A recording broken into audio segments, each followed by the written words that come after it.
Hola a todos, ¿qué tal? Muy buen día. A nombre de todo el equipo de Psicología Contextual México, les damos la bienvenida a la clase abierta, que es el estrés postraumático complejo, a cargo de la doctora Natalia Vargas. Muy bien, pues la dinámica de la clase consiste en una presentación a cargo de la doctora. Esto va a tener una duración aproximada de 50 minutos, para al final tener 10 adicionales en el que se tratarán de responder algunas preguntas. En el inter de la clase, chicos, ustedes pueden ir dejando las preguntas en el chat y se irán leyendo en la sesión correspondiente. Muy bien, cedo el turno a la doctora y bueno, vamos a dejar que ya se presente.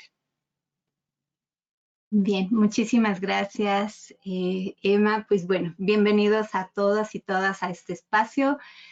Vamos a tener, justo como les decía Emanuel, una pequeña presentación.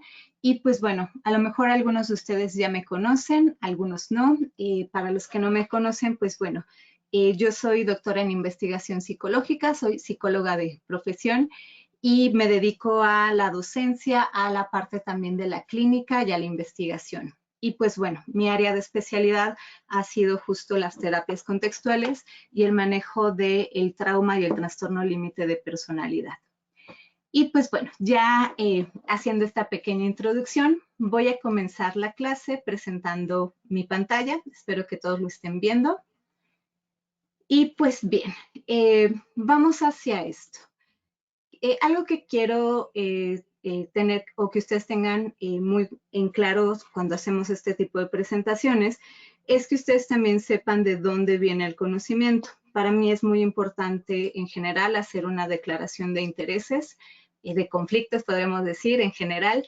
Y pues bueno, una de las cosas importantes es que yo recibo en general honorarios como conferencista, como instructora también, y como psicóloga e investigadora. Normalmente de los fuentes de ingresos son de Psicología Contextual México, de Beta Iberoamérica y de universidades públicas y privadas. Y también participo en programas relacionados con salud mental. Ahora, durante esta clase vamos a estar trabajando sobre temas que son delicados o información sensible, y esto puede impactar también de alguna manera a algunas personas. Para esto les vamos a invitar que prioricen su autocuidado, que prioricen la autocompasión y que también si necesitan apoyo, traten de pedirlo.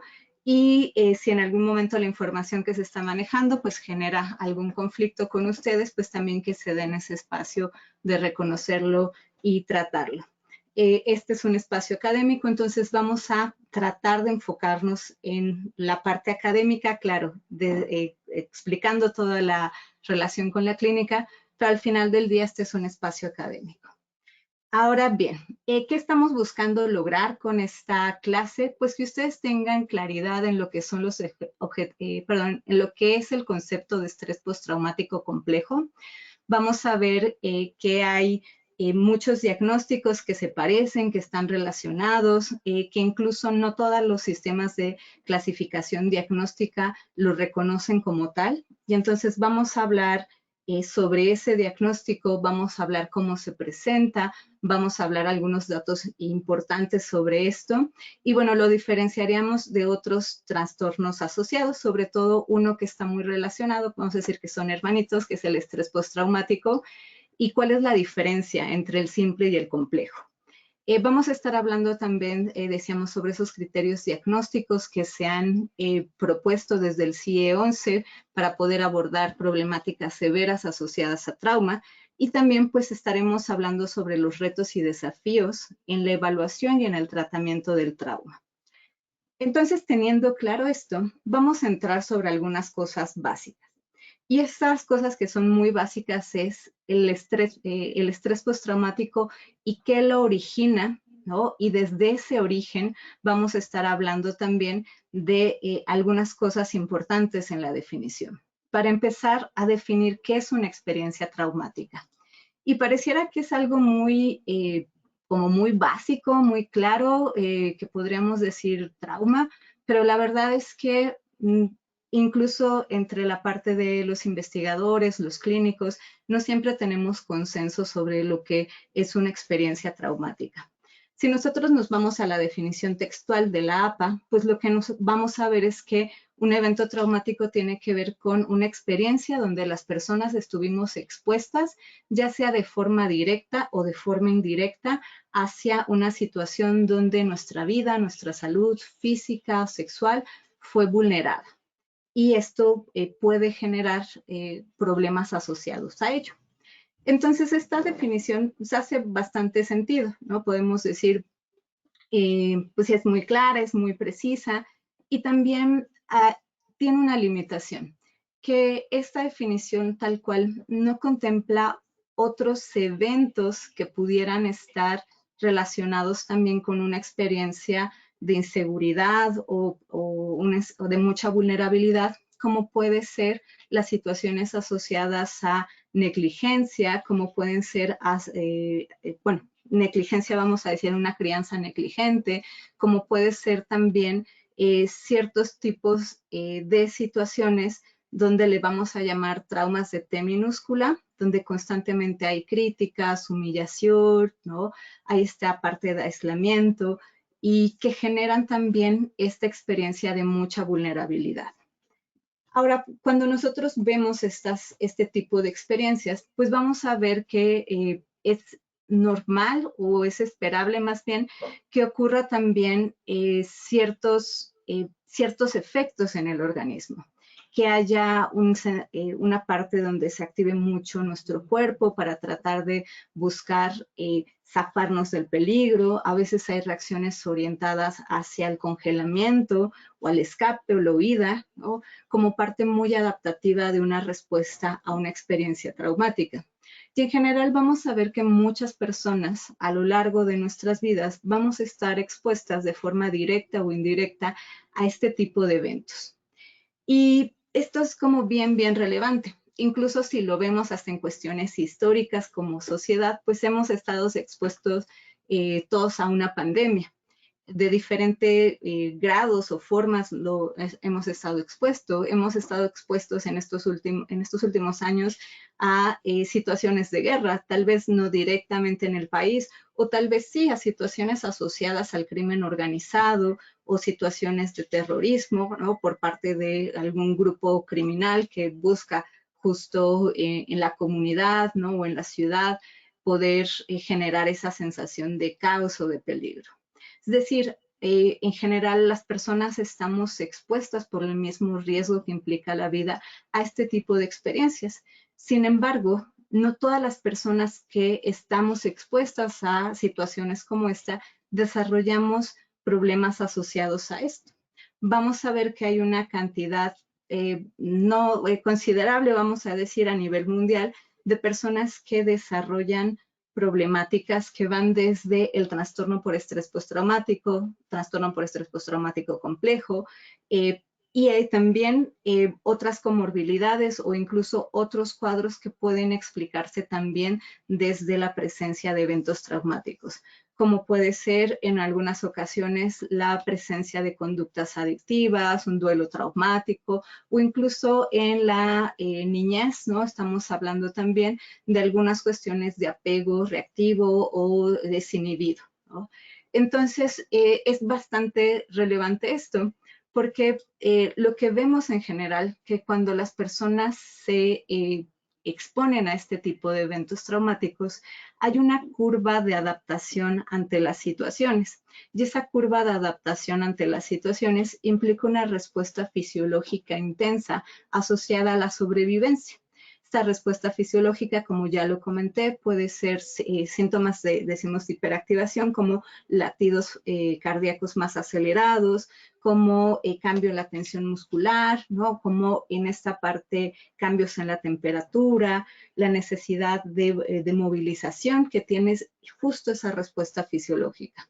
Algunas personas con esa respuesta fisiológica intensa tenderán o utilizarán esos recursos para sobrevivir, para escapar. Algunas la tendencia de respuesta será a la lucha, que esto es algo que depende mucho del temperamento, y también cuando la respuesta fisiológica es muy intensa, cuando el organismo se percibe en un riesgo potencialmente letal, lo que vamos a ver son respuestas de congelamiento, que habitualmente podríamos describir como síntomas disociativos o disociación peritraumática, es decir, una disociación, una desconexión en una alteración de la memoria, la atención, la sensación, las sensaciones corporales, incluso el sentido de identidad, que tienen que ver con poder proteger al organismo de un daño sumamente intenso o fuerte, muy asociado hacia la parte de la sobrevivencia, muy asociado hacia la vida. Ahora, cuando tenemos estos, vamos a decir, este proceso adaptativo, este proceso esperable del cuerpo, pues habitualmente vamos a ver que también los síntomas van a irse o esta adaptación del organismo se va a ir moviendo. Es decir, para muchas personas que han sido expuestas a este tipo de eventos, los síntomas van a disminuir o se van a ir en un periodo alrededor de 4 o 8 semanas. Es decir, no van a desarrollar como tal un trastorno o una problemática. Claro, esto vamos a ver que depende de muchas cosas, de la presencia de más eventos, de factores de vulnerabilidad, de variables personales propias de cada persona, ¿no? Sin embargo, pues bueno, lo que vemos es que hay una tendencia en muchas personas a que estos síntomas tiendan a disminuir rápidamente. Sin embargo, hay variables como la supresión y la evitación que hacen que estos síntomas no solo no se vayan, sino muchas veces aumenten. Normalmente vamos a ver que cuando tenemos diferentes estrategias y cuando estos síntomas van a ir aumentando, la permanencia o el que el síntoma permanezca también a lo largo del tiempo, pues nos va a hablar también de cierta predicción o cierta evolución de la problemática. Sabemos que entre más crónico o entre más tiempo está en la presencia de estos problemas o de estos síntomas, pues normalmente la problemática tiende a ser crónica y tiende a generar problemáticas secundarias, es decir, cuadros comórbidos como depresión, como trastornos de sueño que pueden ser propios de una sintomatología traumática, trastornos de la conducta alimentaria. Entonces, esto se vuelve bien relevante porque van a haber justo variables que van a influir en el desarrollo de síntomas y de problemas asociados al trauma. Ahora, ¿cuáles son estas variables que están asociadas al trauma? Hablamos de características de la persona. La edad de la persona, el inicio en donde empieza un evento traumático, no es lo mismo si nosotros estamos en una edad temprana de desarrollo, vulnerable, 5 o 6 años, y que de repente, por ejemplo, veamos una situación de violencia donde papá le pega a mamá y la manda al hospital, ¿no? No es lo mismo a esa edad, a lo mejor a los 15, a los 20 o a los 30 años. Nuestros recursos, nuestra capacidad cognitiva, física, conductual de afrontarlo es bien diferente. También tenemos algunas variables sociodemográficas que van a hacer que las personas tiendan a estar más expuestas a eventos traumáticos. Por ejemplo, vemos temas relacionados a género, vemos temas relacionados también a minorías en general, porque esto se vuelve un problema, porque cuando tenemos esa característica o esa variable sociodemográfica, también ponen condiciones sociales a las personas que pueden o no tener más accesos a servicios de salud, de justicia o atención o a la atención que necesiten. Entonces, esas variables son propias, ¿no?, de sus características y van a influir. También vamos a ver algunas variables biológicas, cierta sensibilidad también o ciertas alteraciones en el eje hipotálamo pituitario adrenal, el HPA, ¿no? Y la presencia de otras problemáticas u otros trastornos de salud mental. También las cuestiones de enfermedades, problemas del desarrollo, son personas que se vuelven más vulnerables por esta condición en donde están expuestas a situaciones de riesgo y pueden tener menos acceso a servicios de salud y justicia. Ahora, además de las variables de las personas, vamos a ver que hay diferentes eventos y esto es donde también cae las diferencias en los tipos de traumas que podemos tener. Vamos a ver que en los tipos de eventos tenemos eventos que son circunstanciales o le llamamos tipos de trauma circunstancial. No es culpa de nadie, es algo que simplemente pasó. Por ejemplo, un desastre natural, un accidente automovilístico, no es algo que alguien de manera deliberada buscó dañar a otra persona. Y traumas de tipo, vamos a decir, o eventos traumáticos de tipo interpersonal, ¿no? Donde estos ya oscilan desde cuestiones de negligencia hasta tortura, violencia extrema. Y vemos también que estos pueden ser eventos en masa o eventos familiares o eventos personales.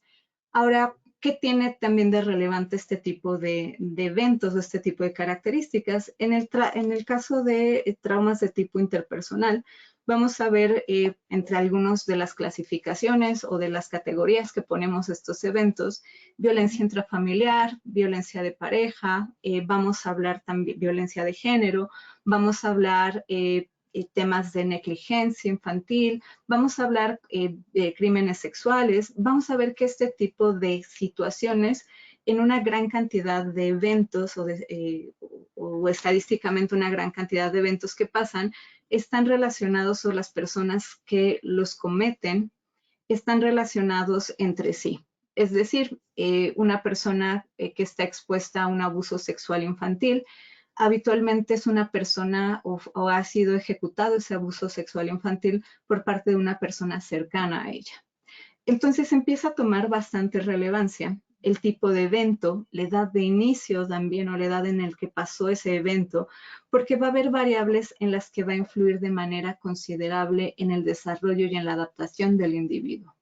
Si tenemos una situación donde un chico o una chica crónicamente está siendo expuesta a golpes, a maltratos, a humillaciones, no solamente va a influir en su parte emocional, vamos a ver que también en su parte biológica y de desarrollo hay influencia. Vamos a ver que no es lo mismo en cuestiones de cómo se va generando el proceso de aprendizaje con las personas que tienen estas características en su medio. ¿Por qué? Porque todo nuestro recurso, tanto biológico como conductual, como social, va a estar orientado a la sobrevivencia. Y los temas de aprendizaje, de socialización, no van a ser algo relevante en este sentido, porque lo relevante es sobrevivir. Y cuando uno crece tratando de sobrevivir todo el tiempo, también hay cambios en cómo funciona nuestro cuerpo. Incluso tenemos estudios también con la presencia crónica de eventos traumáticos en la infancia, los efectos que va generando y en la edad adulta. Vemos por una parte el desarrollo de problemas asociados a conductas antisociales, a consumo de sustancias, claramente problemas de aprendizaje también, o problemas del estado de ánimo, trastorno de estrés postraumático. Y lo que vamos a ver también en estos cambios cuando los eventos traumáticos perduran a lo largo del tiempo, va a ser también incluso cambios en estructuras del organismo, ¿no? Reducción del volumen del hipocampo, por ejemplo, que está asociado a la memoria. Vamos a ver también cambios en corteza frontal. Vamos a ver un montón de cambios que si bien uno podría decir, bueno, pues yo no puedo influir como en eso, como a mí para qué me sirve saber eso, pues si bien no lo manipulamos de forma directa, sí vemos que esos mismos cambios o esos mismos procesos bioquímicos o biológicos, por una parte, van a promover respuestas adaptativas más orientadas hacia la sobrevivencia, es decir, su repertorio conductual y biológico, neurofisiológico, va a estar más estimulado hacia allá y menos estimulado hacia la parte de la alegría, confianza, felicidad y demás. Ahora, eso va a hacer que cuando crezcan como adultos, ¿no? tengan problemas normalmente asociados a regulación emocional, a manejo también en algunas ocasiones temas conductuales, ¿no? En temas de relaciones muy posiblemente. Y esto es bastante relevante. Ahora, otra de las cosas que es bien relevante para desarrollar estas problemáticas tiene que ver con la respuesta del ambiente. Incluso la exposición ante estos eventos traumáticos, el tipo de evento o la edad de inicio, puede tener un pronóstico diferente si tenemos una respuesta ambiental que pueda ayudar a sentirse protegida a la persona que está o que ha tenido esa experiencia traumática. Mientras que respuestas de hipercrítica, respuestas que tienden a retraumatizar, es decir, a volver a poner en riesgo o generar vulnerabilidad en las personas, tienden a agravar la sintomatología o los problemas asociados al estrés postraumático. Ahora, moviéndonos de esto o entendiendo un poco más esta parte básica del funcionamiento de las experiencias traumáticas y cómo se van conjuntando algunas variables, es que se desarrollan diferentes criterios, diferentes clasificaciones para poder catalogar estas problemáticas y poder darles atención. Y dentro de estas clasificaciones diagnósticas tenemos dos sistemas de clasificación diagnósticas de trastornos de salud mental, el DSM-5 y el CIE-11. Ahora, estos guardan bastantes similitudes y hay algunas diferencias que en este caso son diferencias importantes, como es la del estrés postraumático complejo, que aportan o que buscan, ¿no?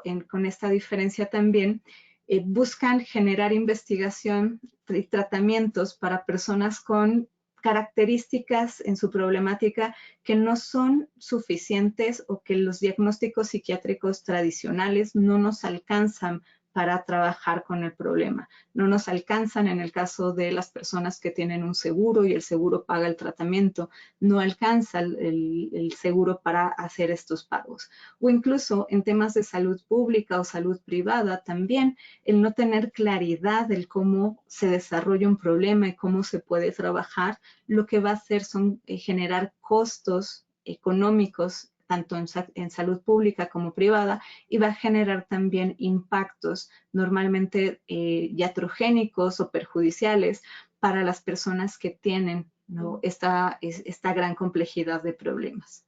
Ahora, en estas diferentes clasificaciones de trastornos psiquiátricos, vamos a ver en general que la presencia de eventos traumáticos lo que va a ir desarrollando en un primer momento para algunas personas, en un periodo, vamos a decir, menor a un mes, con síntomas intensos que pareciera que no remiten, ¿no? Al contrario, se están manteniendo o incrementando, vamos a ver que se va a generar algo que llamamos estrés agudo.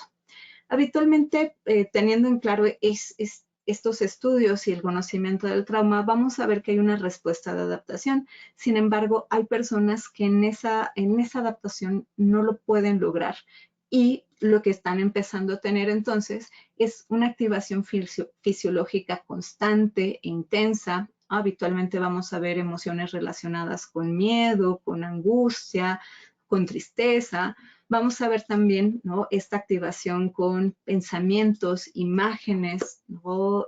Relacionados al evento. Vamos a ver conductas de evitación y síntomas, ¿no? que ahorita lo profundizaremos, idénticos al estrés postraumático o muy similares al estrés postraumático. La única diferencia aquí tiene que ver con la duración. ¿no? El de estrés agudo es una duración breve de la sintomatología, mientras que en el estrés postraumático permanece por más de un mes. Entonces, ¿qué vemos hacia esa respuesta traumática ya cuando la catalogamos como un trastorno por estrés postraumático? Síntomas que ya les había comentado: activación fisiológica intensa, pensamientos, recuerdos, imágenes intrusivos, reexperimentación traumática como los flashbacks. Vamos a ver la presencia muchas veces de pesadillas, ¿no? que están ahí asociadas con recuerdos del trauma. Y vamos a ver también, como parte importante, una evitación crónica en las personas. Evitan situaciones relacionadas al evento, evitan pensar, ¿no? Evitan sentir. Y claro, ¿no? yo siempre digo esto: ¿quién quiere estar recordando un evento de esa naturaleza? Ahora, también algo que vamos a ver en el estrés postraumático es que hay ciertas evaluaciones o cogniciones, vamos a decir, justo que aparecen a partir de este evento traumático y que son valoraciones negativas sobre el estado de ánimo, sobre la sensación de percepción, seguridad y demás. Ahora, tenemos, decíamos, esto que es muy común, el estrés agudo y el estrés postraumático, que durante muchos años ha sido un granito, ¿no? Primero, cuando nosotros hablábamos del estrés postraumático, pues ahí de los años 60, ¿no? Del siglo pasado, pues se empezó a hablar como un término de shell shock, ¿no? Como un choque como una especie de shock, una especie de trauma. Y esto sobre todo lo que empezaron a ver o cómo lo evaluaron tenía que ver con las personas que sufrían accidentes ferroviarios, ¿no? Entonces ahí empezaron a ver que había esta sintomatología que estamos poniendo aquí, muy parecida, no tan bien descrita, pero muy parecida. Y parecía también que las personas con esos eventos sumamente estresantes, ¿no? Perdían memoria, incluso tenían situaciones somáticas como pérdidas de olfato y demás. Después empezaron a ver esto también después de la Primera y Segunda Guerra Mundial, que los soldados también presentaban esta sintomatología, ¿no? Ya ahí es donde se empieza a acuñar los años 40 este famoso término de la neurosis traumática, ¿no? Neurosis traumática de guerra, además la acuñaron. Ya por ahí, ¿no? De los DSM se empieza, también se empieza a tomar con más seriedad. Vamos a decir, aunque el nombre no suene tan serio, también se le llamaba neurosis de espanto. Y finalmente, ¿no? Lo que se empieza a hacer en este proceso es tomarse en serio la presencia de esto o el impacto que tienen este tipo de eventos. Decíamos, todos en alguna u otra medida estamos expuestos a eventos de esta características. Sin embargo, no todos nos relacionamos igual ni todas las condiciones son las mismas. Ahora, cuando pasa esto o conforme se va haciendo más énfasis en el impacto de los eventos traumáticos en la salud mental, se asume que esto es un trastorno de ansiedad. Y en el DSM-4 empieza esta categoría de trastorno por estrés postraumático y el trastorno por estrés agudo. Y hasta hace varios años teníamos solo esto. Ahora, hay otra cosa importante. Mientras que nosotros vamos teniendo esto, vamos a ver también que es insuficiente las características de la descripción de la sintomatología y de la problemática para personas que han experimentado múltiples eventos traumáticos, para personas además donde estos eventos traumáticos, además de repetitivos o prolongados, tienden a ser edades tempranas, ¿no? Y normalmente además de ser de duración prolongada, ¿no? Decíamos, en muchas ocasiones involucra el abandono o el daño de personas cercanas como cuidadores, como padres, como gente que debería estar cuidando de nosotros, ¿no? Y ocurren en momentos donde las personas están vulnerables. Es decir, van a ir generando una sensación crónica de alerta, de peligro, y con ello también su impacto en diferentes relaciones interpersonales, ¿no? Que dan como consecuencia no solo estos síntomas de estrés postraumático, sino también vamos a ir viendo problemas en la regulación del afecto y algo muy parecido a problemas o lo que vemos en algunos trastornos de personalidad. ¿Qué tenemos entonces aquí? Que conforme vamos entendiendo el desarrollo o el impacto de los eventos traumáticos, vemos que para algunas personas que han experimentado un hecho o una sola situación, vamos a decir, tal vez tiendan o no a desarrollar un estrés postraumático, pero las personas que tienden a tener esta parte repetitiva, prolongada, significativa, ¿no? Van a ser más propensos a desarrollar esto que llamamos trauma complejo o el estrés postraumático complejo. Vamos a decir que esta exposición constante va a generar secuelas en organismo, en el cuerpo, va a generar secuelas en la autoimagen, va a generar secuelas en la regulación, en la forma en que nos relacionamos con otras personas, en el afrontamiento que podemos tener, incluso en el tema de impulsividad o pasividad, y dependiendo qué tan intensa es esta reacción fisiológica, va a dar pasos también a síntomas disociativos, que ya lo hablábamos, este sentido de desconexión que aparece durante el estrés postraumático, no solamente estrés postraumático, muchos otros problemas también o trastornos tienen síntomas disociativos. Sin embargo, vamos a ver que cuando hay esta exposición constante, se tiende a tener con mayor frecuencia. y eso también puede llegar a complejizar bastante los tratamientos, el diagnóstico y el tratamiento. Ahora, bien, hablamos de múltiples historias, de múltiples experiencias, de múltiples también factores traumáticos. Y en este curso del desarrollo y de la investigación de la psicología del trauma, tenemos varias figuras representativas, Bessem van der Kolk, ¿no? Y una de ellas, de las que se le debe principalmente el, vamos a decirlo, pues el diagnóstico, no era la única que había ya propuesto esto, sin embargo, fue la que hizo investigación más formal, es Judith Hernan, ¿no? Entonces, ¿qué vemos con este tema o qué se empieza a hacer? Judith algo que hace son trabajos de investigación, ella es psiquiatra y hace trabajos de investigación porque ella trabaja o empieza a atender personas, mujeres en su mayoría, donde principalmente están expuestas hacia el tema o hacia situaciones de violencia intrafamiliar, ¿no? Expuestas por agresores, por la parte de la vulnerabilidad. Y lo que empieza a ver es que también no solamente son esas historias con la pareja, que estas personas o estas mujeres en general llevan una historia desde casa, desde edades muy tempranas, donde han sido expuestas a a algunos abuso sexual infantil, a abandono, a negligencia por parte de los cuidadores, y que específicamente, ¿no? En ese momento donde empieza a atender, pues están también involucradas en una situación de violencia física, emocional y psicológica. ¿Qué empieza a hacer Judith Hernan junto con otros investigadores? Empieza a desarrollar un concepto que se le llama trauma complejo y empieza a hacer una clasificación, ¿no? Decirlo, es trastorno de estrés postraumático complejo y otros trastornos de estrés extremo. Y aquí, esta clasificación da pie, vamos a decir en los años 90, da pie a que se empiece a desarrollar posteriormente en el CIE-11 este diagnóstico de estrés postraumático complejo. Ahora, ¿qué ve Judith Hernan en estas personas sobrevivientes de trauma prolongado? Pues lo que empiezan a ver es que las personas tienen mucha dificultad para regular el afecto. No solamente el miedo o el enojo, que pudiéramos decir tal vez que son emociones muy claras, el miedo, la angustia asociadas al trauma, o que pensaríamos que son las más claras.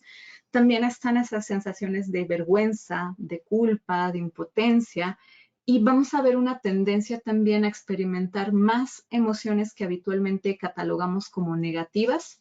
Sabemos que en general las emociones solamente son, pero que en un tema social solemos catalogarlos como algo negativo. Entonces, emociones negativas, enojo, culpa, vergüenza, y eso es algo constante, ¿no? Que empieza a ver. También lo que empezamos a ver con esta población es que hay dificultad para contactar con esa otra gama de emociones que habitualmente llamamos positivas, emociones relacionadas a alegría, amor, que también tienen una tendencia hacia la afiliación y a la protección, ¿no? Hace sentido desde esta historia que estamos viendo, cómo lo estamos conceptualizando. También vamos a ver que además de la regulación del afecto o de las emociones, hay un tema de autopercepción. Las personas tienden a tener una autovaloración de ellos mismos bastante peyorativa, bastante estable, podríamos decir, a lo largo del tiempo, pero con un self o con un yo sumamente disminuido. Entonces, esto empieza a ser importante porque pareciera más un tema entonces ya de trastorno de personalidad, ¿no? Va más de inestabilidad, de la persona. Y ella empieza a catalogarlo, dice, no, esto es diferente a los trastornos de personalidad, esto tiene que ver con el tema específicamente que se ha desarrollado por el trauma, se lo podemos asumir principalmente al trauma. ¿Qué otras cosas se empiezan a notar en esta? Decíamos inestabilidad en regular el afecto, la autopercepción. Vamos a ver también alteraciones en la conciencia y en la atención. La amnesia, vamos a decir, muy característica de parte de los eventos traumáticos o de la totalidad de los eventos traumáticos. Síntomas asociados a la disociación mucho más intensos que en otras problemáticas. Vamos a ver también esa reexperimentación crónica o síntomas muy asociados del TEP tradicional, si lo queremos ver así. Y en esta, toda esta situación asociada al evento también trae temas asociados a la impulsividad, a las relaciones también con otras personas. Y ahí es donde se empieza a parecer un montón también a otros diagnósticos de personalidad.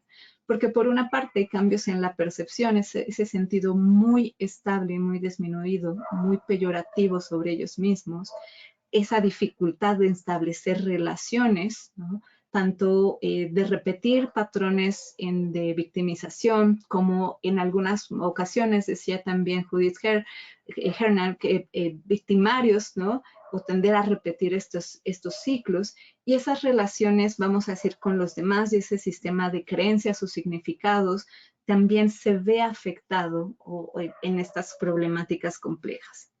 Entonces empezamos a ver que ella empieza a marcar las bases para esto. O empieza a hacer estudios, incluso este pequeño artículo que tenemos aquí, empieza a dar o hace una clasificación diagnóstica del desnos y empieza a marcar un parteaguas para seguir haciendo investigación y poder modificar también el tipo de intervención que hacemos.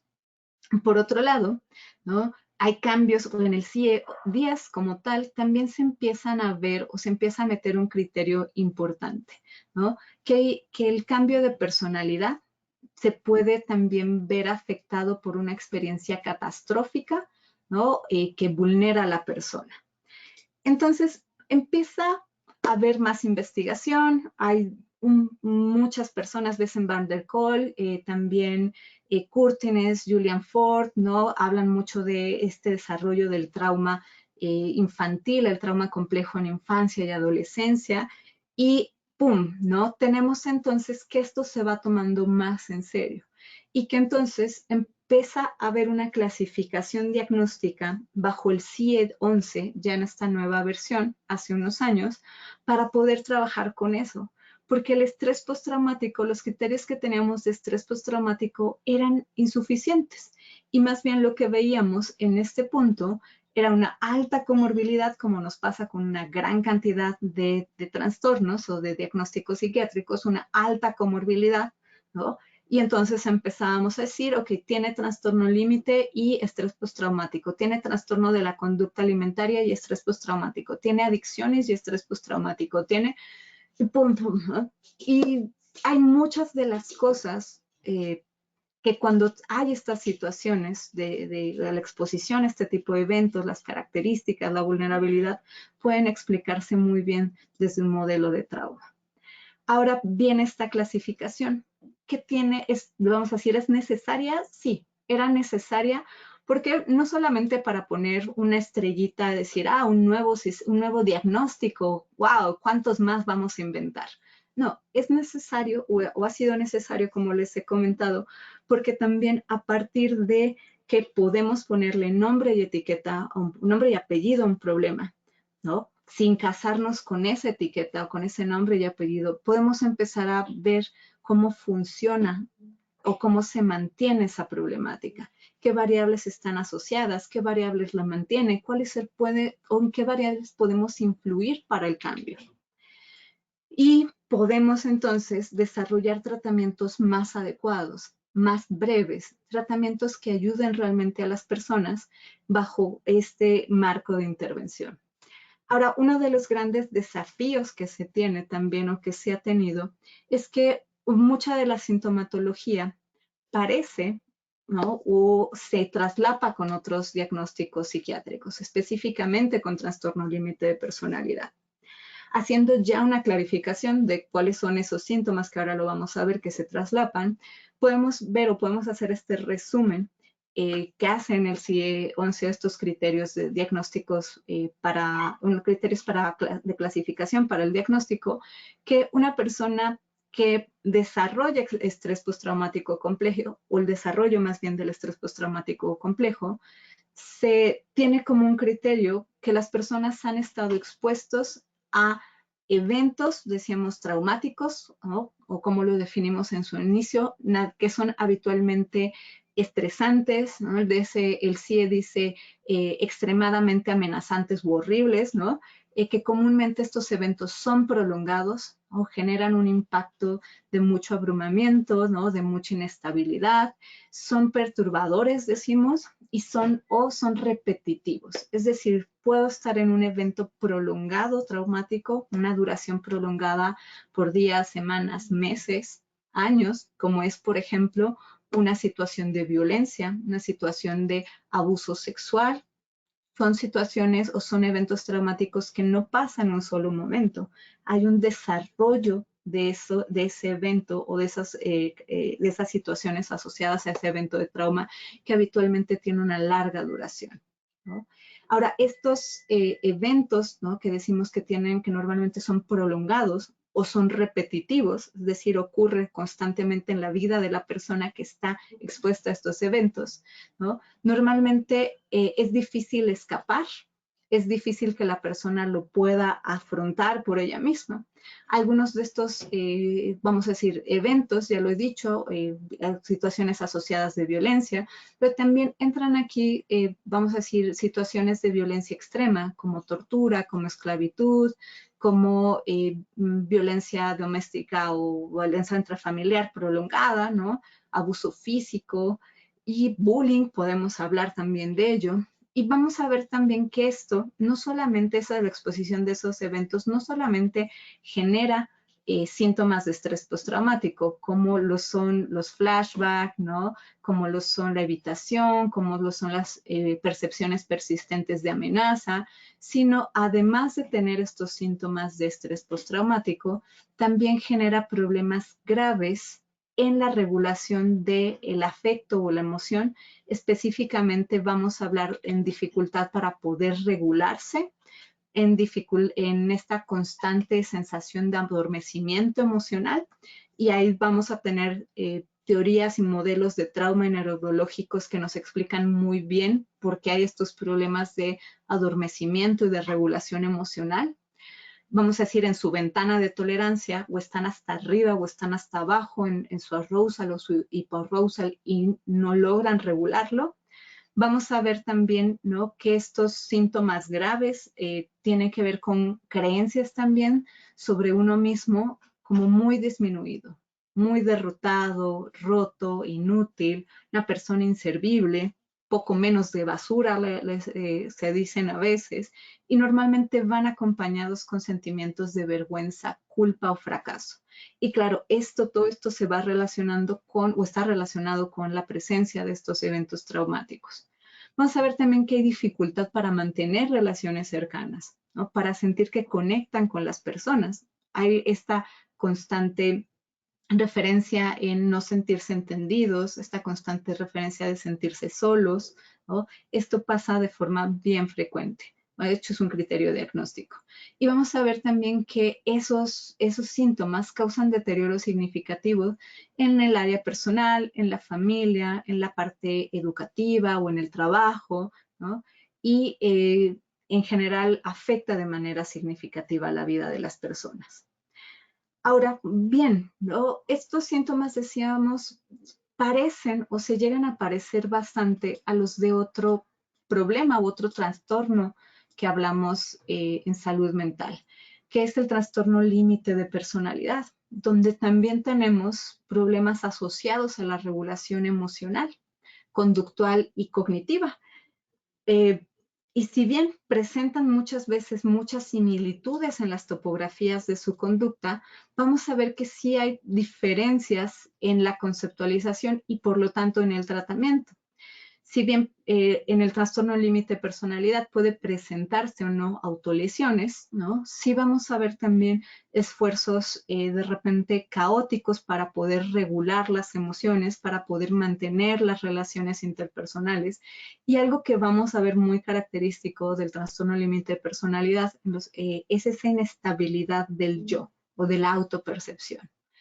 Cuando nosotros vemos también la desregulación emocional, vemos que en el trastorno límite hay la capacidad de sentir una gran cantidad de emociones. No necesariamente les gustan y las reconocen todas, pero hay esta gama, por decirlo así. Hay un abanico en las emociones, aunque cueste trabajo identificarlas. En estrés postraumático complejo, lo que mencionábamos hace un momento, la tendencia es a experimentar emociones de tipo, vamos a decir, orientadas a la protección, a la defensa, ¿no? Que tienden a tener este carácter principalmente negativo en las evaluaciones que hacemos y una incapacidad de sentir amor, compañía, conexión, ¿no? También vamos a ver en trastorno límite de personalidad que hay un reporte crónico de una experiencia de vacío que habitualmente no se comparte con el de estrés postraumático complejo. En el estrés postraumático complejo suele ser más el sentimiento de la soledad, no de la desolación en el estrés postraumático complejo en general. Ahora, esto sigue siendo un efecto, esto sigue siendo un tema de discusión, ¿no? Tenemos un montón de artículos de cátedra de decir, bueno, es diferente, es necesario realmente esa clasificación, no podemos decir nada más que es trastorno límite en comorbilidad con estrés postraumático, porque además una de las cosas que vemos es que dependiendo de quién haga la investigación, pero en general hay una alta tendencia o hay una alta comorbilidad en el estrés postraumático. Denme un momento para volver a presentar. ¿Se salió esto? Bien, estamos de vuelta. Ok, entonces decíamos, claro, comparten síntomas y este es en general no solo del estrés postraumático complejo y de estos trastornos, por decirlo así. En general hay una gran crítica a los modelos de clasificación diagnóstica porque hay una dificultad para o el sistema que tiene que ver con esos síntomas se traslapan o se comparten con muchos diagnósticos, ¿no? Y no es tan práctico para algunas cosas, aunque sí puede ayudarnos mucho a tener un nombre, a dar una intervención, ¿no? Sin casarnos por completo en que solamente el mundo es así y el diagnóstico es puro y no hay otras cosas más en cómo explicarlo, cómo intervenir. Ahora, bueno, ¿no? Decimos, en general comparten un clúster de síntomas y a la vez tienen diferencias, y estas diferencias son significativas para el tratamiento, porque si bien en el trastorno límite de personalidad hay dificultades para relacionarse con las personas con TLP o con trastorno límite sí desean en su mayoría relacionarse con las personas. Si hay esa añoranza, si buscan, ¿no?, ese contacto con las personas. Y en el trauma complejo lo que vamos a ver es que las personas en general no tienen deseo. Y cuando tienden a relacionarse más desde estos patrones, ¿no?, aprendidos de violencia, agresión, ¿no?, y también descontrol o victimización. Ahora, bien, ¿qué intervenciones o qué aproximaciones tenemos para el manejo del trauma en general y específicamente el estrés postraumático? Bueno, tenemos intervenciones biológicas. Todo esto es algo que seguimos estudiando porque al final del día, si bien tenemos tratamientos excelentes para el trauma, como es la exposición prolongada, la terapia de exposición prolongada, que sigue siendo hoy en día el estándar de oro, a la vez también tiene limitaciones en su aplicación y sobre todo limitaciones en que muchas veces los clínicos no quieren hacer ese procedimiento. Si bien tenemos todas esas terapia cognitivo focalizada en el trauma, tenemos un montón de intervenciones con evidencia, algunos con evidencia también controversial o algunos donde nos dicen, ok, sabemos que funciona, pero no sabemos los mecanismos, entonces hay que ser cuidadoso. Tenemos de igual manera en la parte biológica algunos tratamientos farmacológicos donde se busca también ayudar con algunos síntomas como las pesadillas, ¿no? Por ejemplo, que puede ser algo que deteriora mucho la vida de los consultantes y algunos síntomas de activación fisiológica intensa. Ahora, tenemos también algunas intervenciones o aproximaciones basadas en conciencia plena. Esto es algo que en la última década 15 años, 10, 15 años, se ha ido popularizando y que son efectivas y también es algo que tenemos que seguir estudiando porque no es suficiente tampoco para ir tratando todo el espectro del trauma complejo. Puede ayudar a muchas cosas, mediante los procedimientos o la base que tiene el mindfulness y que ayuda a la regulación y el proceso atencional.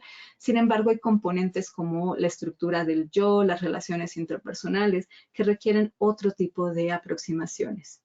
Tenemos intervenciones de procesamiento de emoción, memoria, ¿no? Como pueden ser el procesamiento de emoción. Podríamos hablar de exposición prolongada. En memoria podríamos hablar de MDR, ¿no? Que tienen que ver con cómo vamos a ir acomodando esta información, cómo la vamos a ir procesando a través de diferentes estrategias. Vamos a tener intervenciones de regulación emocional, ¿no? De búsqueda de habilidades, como DBT-PE, DBT para trauma complejo, algunas adaptaciones, también terapia de aceptación y compromiso, aunque su impacto se sigue estudiando. Y vamos a tener también intervenciones asociadas a experiencia somática, ¿no?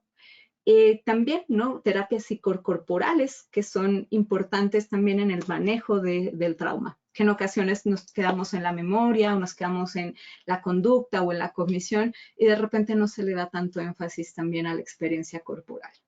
Bueno, todas estas aproximaciones llevan años queriendo hacer impacto en las personas.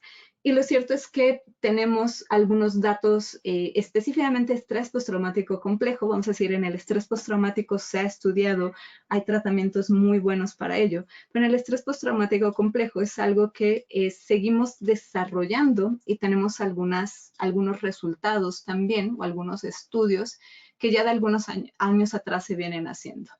Este estudio que estoy compartiendo, ¿no? De Treatment of Complex PTSD, ¿no? Es parte de los resultados, un artículo que publica la International Society of Traumatic Stress Studies, ¿no? La ISTSS, que es una de las muchas asociaciones para el estudio y el tratamiento del trauma, donde lo que ellos hacen es un consenso de expertos, de clínicos expertos, de las mejores prácticas, donde revisan también la investigación hasta la fecha con lo limitado que podemos tener a veces en la evaluación o en esas clasificaciones, y entonces hacen un análisis a profundidad sobre los diferentes tratamientos y el impacto también que tienen estos tratamientos en el estrés postraumático complejo. Y esto es algo, no, todavía no llegamos ahí. Y esto es algo interesante porque vamos a ver que ellos hicieron este estudio tratando de clasificar los síntomas más importantes. Reexperimentación, evitación, hiperarousal, regulación del afecto, ¿no? Y entonces, una de las cosas que vemos hasta este entonces, este es un estudio, no es tan reciente, ya es por ahí del 2012, ya ha habido muchos más estudios y modificaciones, pero este lo marcaba muy claro. Vamos a ir viendo que en general las recomendaciones de las buenas prácticas siguen siendo terapias de tipo cognitivo-conductual, ¿no?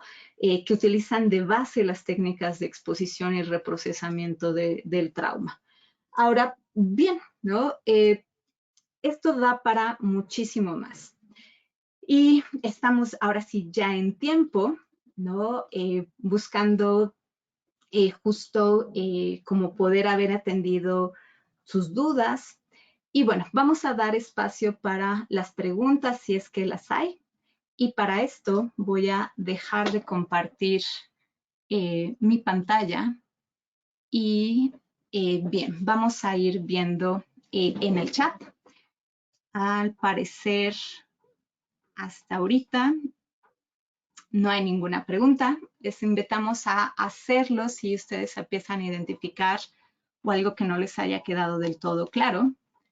Pueden empezar a ponerlo. O si esto quedó clarísimo, pues qué mejor.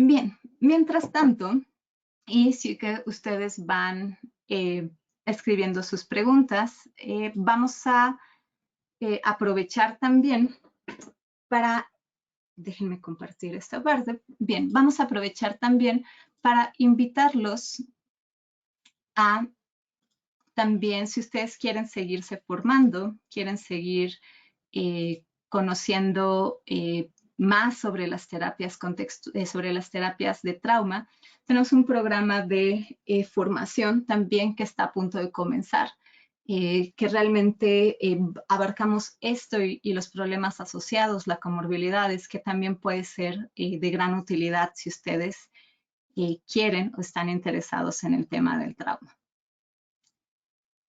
Muy bien, pues parece que no hay preguntas y no sé si todo esto quedó muy claro o muy confuso. Espero que haya quedado muy claro. Y pues bueno, a nombre de todo el equipo de Psicología Contextual México, les agradecemos muchísimo su participación, les agradecemos mucho que hayan estado activos. También les invitamos a seguirles en nuestras redes sociales, en Facebook, en Instagram, estamos también en LinkedIn y pues bueno, agradecerles muchísimo la presencia, la participación y invitarlos a seguirse formando y colaborando. Cuídense mucho y nos vemos próximamente.